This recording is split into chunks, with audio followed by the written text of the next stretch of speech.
Hello everyone, स्वागत है आप सभी का टारगेट बिल के इस यूट्यूब चैनल पर। और मैं स्वागत करता हूं आप सभी का। तो जो लोग चैनल पे न्यू है, चैनल को सब्सक्राइब जरूर कर लें ताकि आपकी तैयारी यूं ही चलती रहे। आज के सेशन में मैंने रखा है उन चुनिंदा सवालों को, और मैं ऐसे ही क्वेश्चन आपके लिए लेकर के आता रहूंगा जो इंडिया के सभी एग्जाम में रिपीट होते हैं, बार बार आते हैं। आप देखिएगा ऐसे क्वेश्चन आपके आईएएस पीसीएस से लेकर के आपका जैसे स्टेट पीसीएस होता है, आपका बीपीएससी वगैरह, आपका है ना स्टेट पीसीएस जितने भी हैं, यूपी पीसीएस हो गया, आरपीएससी हो गया, इन सभी में यहाँ से क्वेश्चन आते हैं। उसके अलावा आपके जो टीचिंग के और बाकी एग्जाम है, जो टीचिंग के एग्जाम है मतलब जैसे DSSB KVS है ना, रीड सुपर डेट जूनियर, ये सब। और उसके अलावा जो आपका एसएससी जेई एनटीपीसी आरआरबी सभी में, एनडीएस सीडीएस वगैरह में यहाँ से क्वेश्चन आते हैं। तो मैंने उन चुनिंदा क्वेश्चंस को यहाँ पे रखा है। अगर ये वीडियो आपको अच्छी लगे तो सेशन के आखिर में अपना कमेंट करना मत भूलिएगा, क्योंकि उससे मुझे मोटिवेशन मिलता है। और ज़्यादा से ज़्यादा इस वीडियो को शेयर कीजिएगा और आखिर तक मेरे साथ सेशन में बने रहिएगा। और देखते हैं इसमें कितने लोग जो है सही आंसर इसका कर पाएंगे। आप अपने हिसाब से कमेंट बॉक्स में लिखिएगा कि कितने क्वेश्चन आपने किए और क्या आपको क्या है हेल्पफुल रहा। तो चलिए शुरू करते हैं बिना टाइम को वेस्ट किए हुए। पहला सवाल आपकी स्क्रीन पर ये है, acid react with metal carbonates to liberate gas. यानी यहां पर ये कहा गया है कि जो मेटल है, मेटल के जो कार्बोनेट्स होते हैं उनके साथ अगर जब एसिड रिएक्ट करता है, एसिड मतलब जो अम्ल होता है हमारा, एसिड होता है, जब वो रिएक्ट करता है तो कौन सी गैस जो है वो रिलीज होती है। ऑप्शन है आपका हाइड्रोजन है H2, दूसरा है CO2, देन क्या है कार्बन मोनोऑक्साइड, या फिर इसमें more than one of the above या नन ऑफ द अबव। ये जो पैटर्न है वो आपका बीपीएससी के जैसा मैंने रखा है, जो 5 ऑप्शन वाला होता है। तो आज चलिए 5 ऑप्शन वाले भी आप करके देखें कि कौन सा सवाल यहाँ पर सही होने वाला है। ठीक, तो यहां पर जो सही आंसर है वो आपका होगा कार्बन डाइऑक्साइड होगा। कैसे? आप देखो, कोई भी जैसे आप एसिड ले लीजिए, मान लो मैंने ले लिया H2SO4 ले लिया, यहां पर H2SO4। अब मान लो मैं किसी कार्बोनेट को ले रहा हूं, जैसे आपका कैल्शियम कार्बोनेट हो सकता है, सोडियम कार्बोनेट हो सकता है। जैसे मान लेते हैं यहां पे मैं ले लेता हूं Na2CO3, मैंने जो है Na2CO3 ले लिया, और ये है क्या आपका सोडियम कार्बोनेट। सोडियम एक मेटल है और उसका जो कार्बोनेट होगा वो मेटल कार्बोनेट कहलाएगा।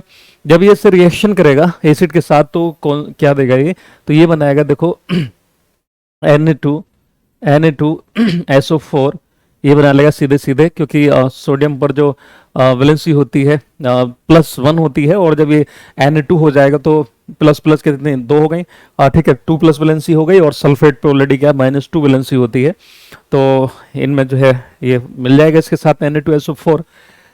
देन फिर इसके साथ जो निकलेगी वो CO2 गैस निकलेगी प्लस CO2, और देन क्या है H2O। तो याद रखिएगा जितने भी मेटल के ऑक्साइड्स होते हैं, अगर ऐसा क्वेश्चन पूछ ले कि मेटल के ऑक्साइड क्या देते हैं जब ये रिएक्शन करते हैं किसी मतलब मेटल के कार्बोनेट के साथ, तो आपका आंसर होगा CO2 गैस वो रिलीज करते हैं और जल वाष्प देते हैं।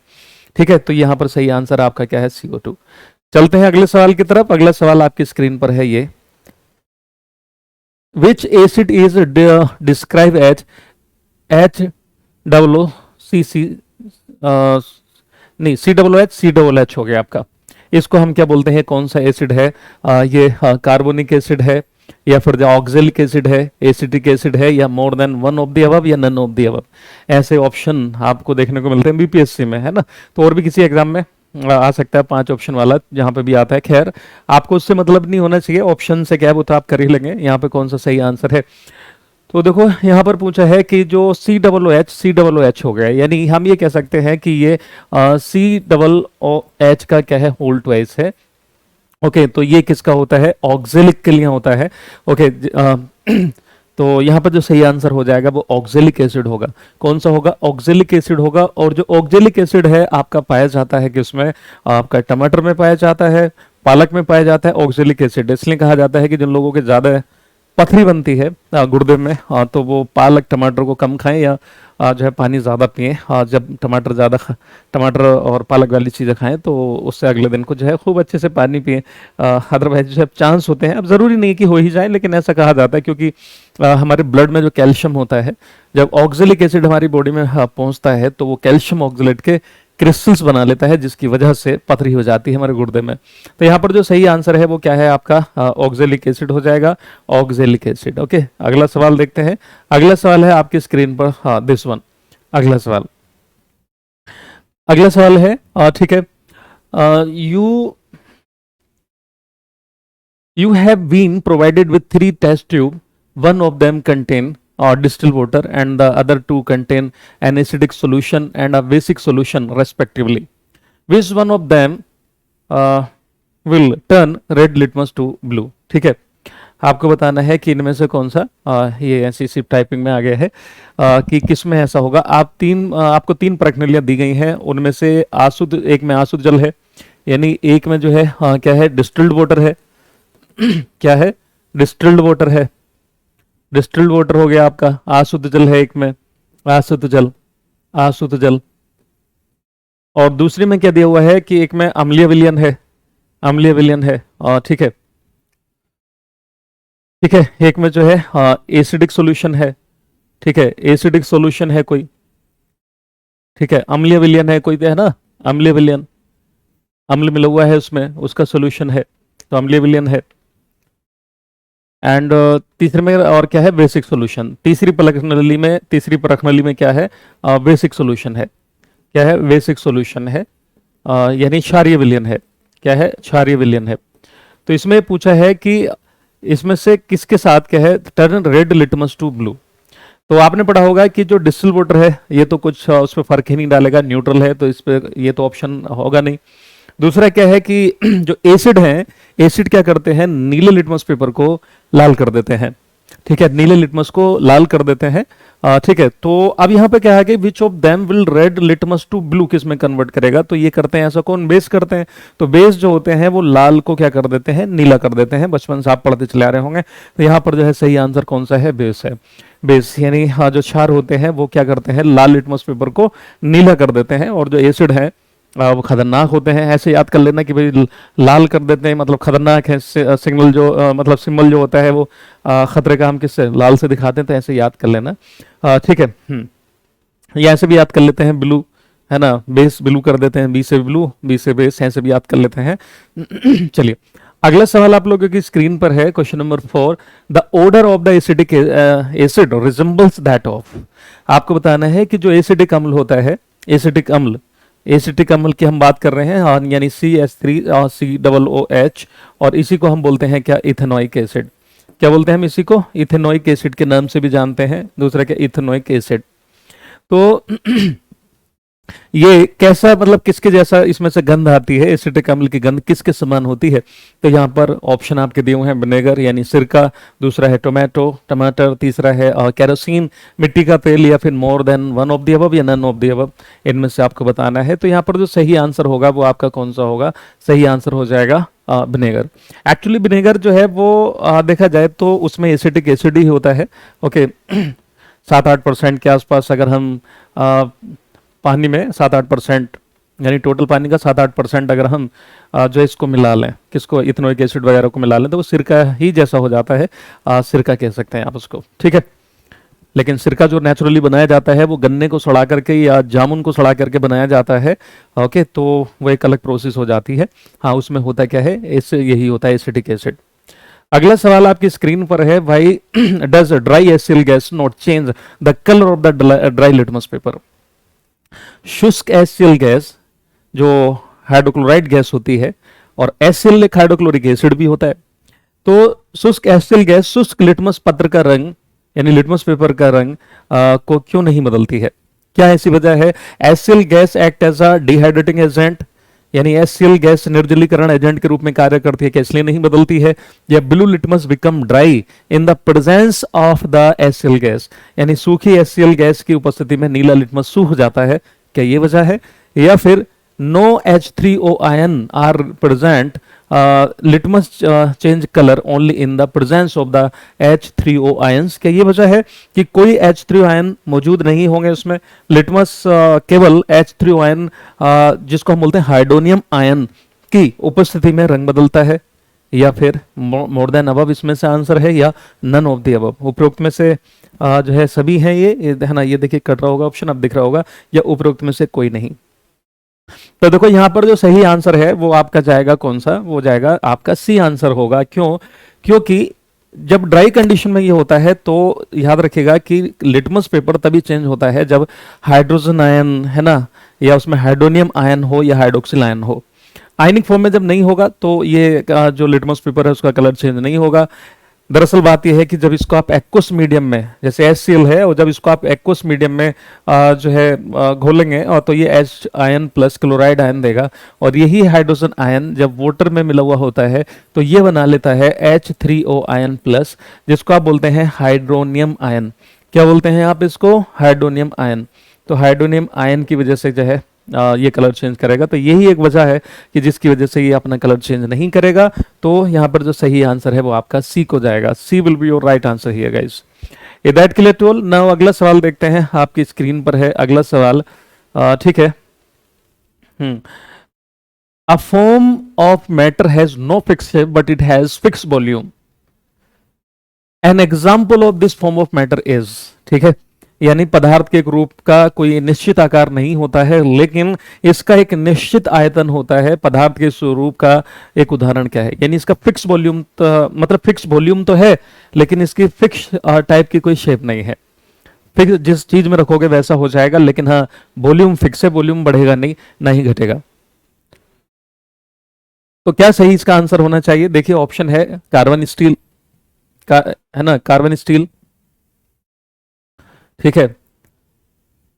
हाँ, ऑप्शन जो है वो इसको ये मान लेना, ये ऊपर नीचे ऑप्शन हो गए, कार्बन स्टील। दूसरा है आपका क्रिप्टन, तो इसको आप जो है बी मान लेना, क्रिप्टन। और सी मिट्टी का तेल है, इसको सी मिट्टी का तेल मान लीजिए। इंग्लिश में लिखे हुए ऑप्शन को आप कंसीडर कर लें। और डी उपयुक्त में से एक से अधिक या उपयुक्त में से कोई नहीं।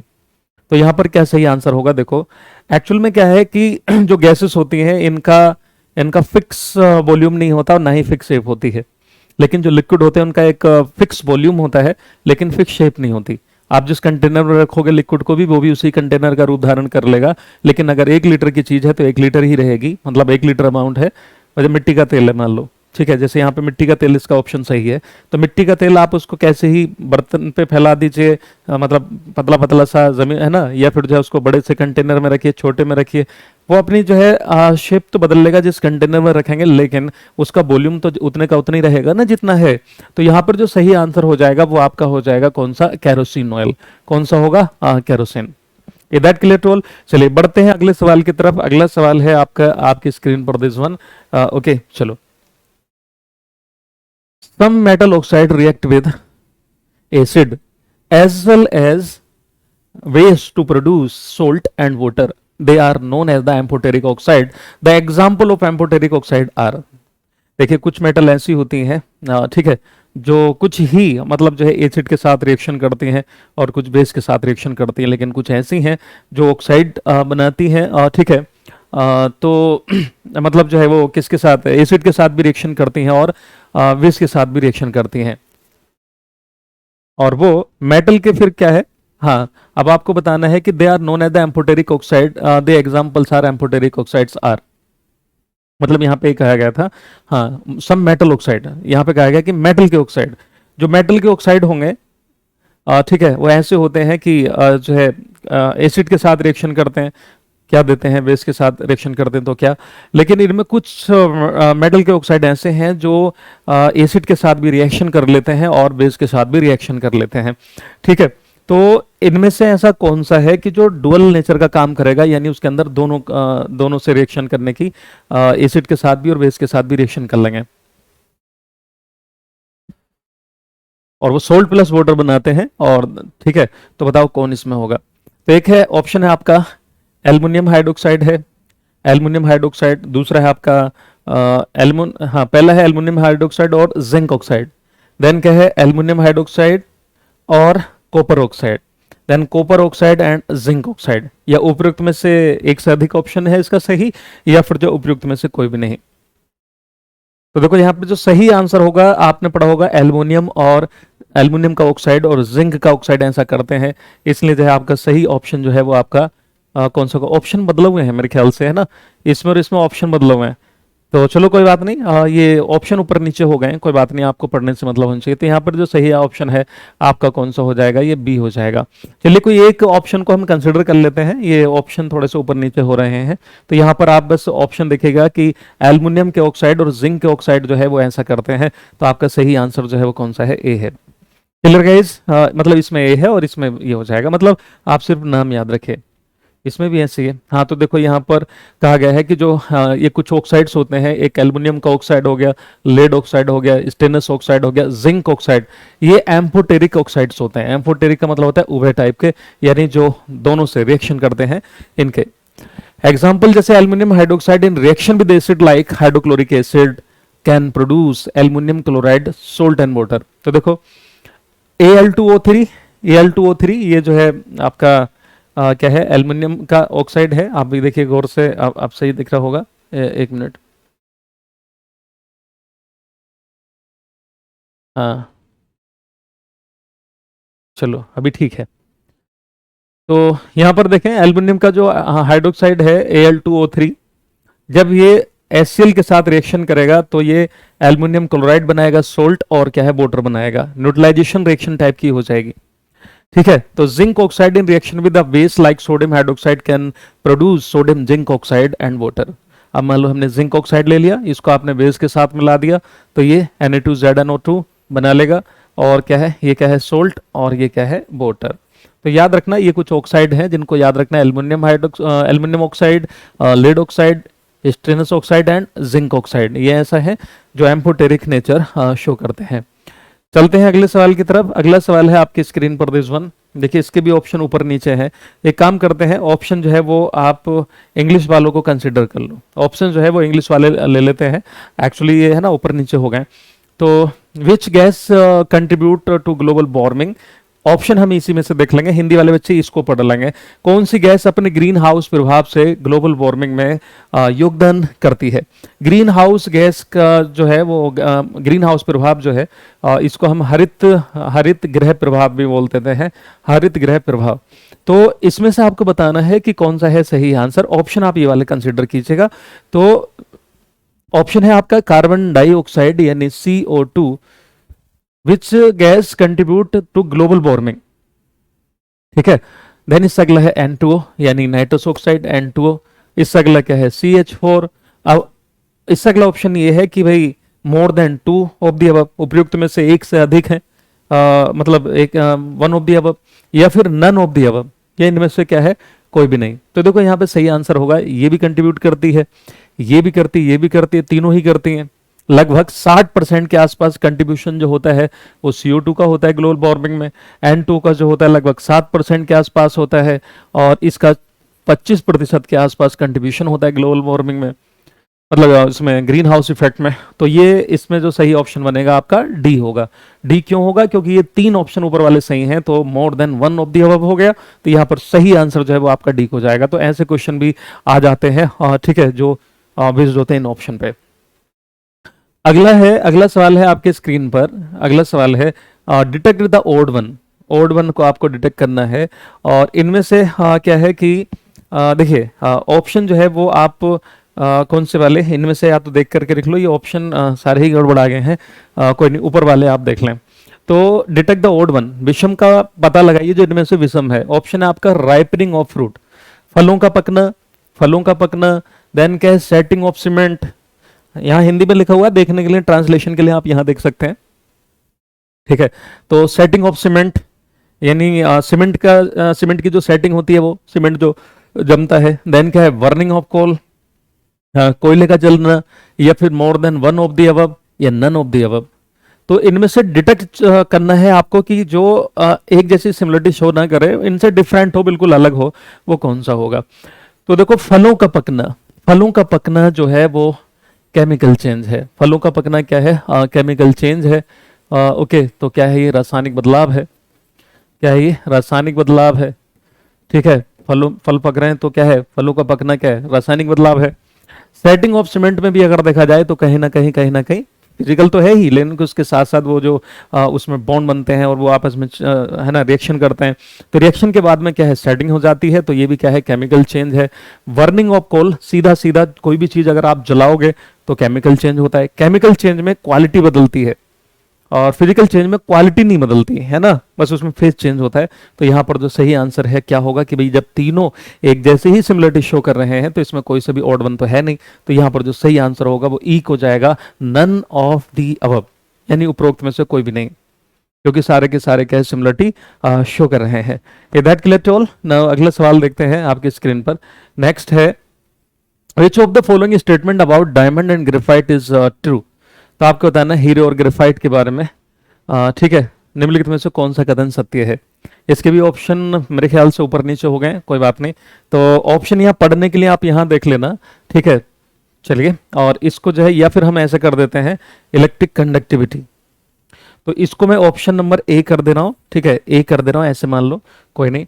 और they have same crystal structure, उनके पास जो है, तो इसको जो है हम बी कर दे रहे हैं, ठीक है। और जो उनके पास समान डिग्री, ठीक है, तो इसको हम जो है सी ऑप्शन ले ले रहे हैं, इसको हम सी मान ले रहे हैं, ठीक है। हाँ, मैं यहाँ से काट के यहाँ सी लिख दे रहा हूँ, ये वाला ऑप्शन सी है। दैन डी और ये एक जैसी है, कोई दिक्कत नहीं है। तो इसमें आप बताओ कौन सा सही आंसर होगा, जो हिंदी वाले हैं वो यहाँ देख लेना। तो विच of the following statement about diamond and graphite is true? हीरे और ग्रेफाइट के बारे में निम्नलिखित में कौन सा कथन सत्य है? They have same electrical conductivity, तो सेम इलेक्ट्रिकल कंडक्टिविटी नहीं होती, क्योंकि डायमंड में बहुत ही ना के बराबर मान के चले, और ग्रेफाइट में ठीक ठाक कंडक्टिविटी होती है। जबकि आप सब जानते हैं कि जो नॉन मेटल होती हैं वो बैड कंडक्टर ऑफ इलेक्ट्रिसिटी होती हैं, विद्युत की कुछ अलग होती हैं।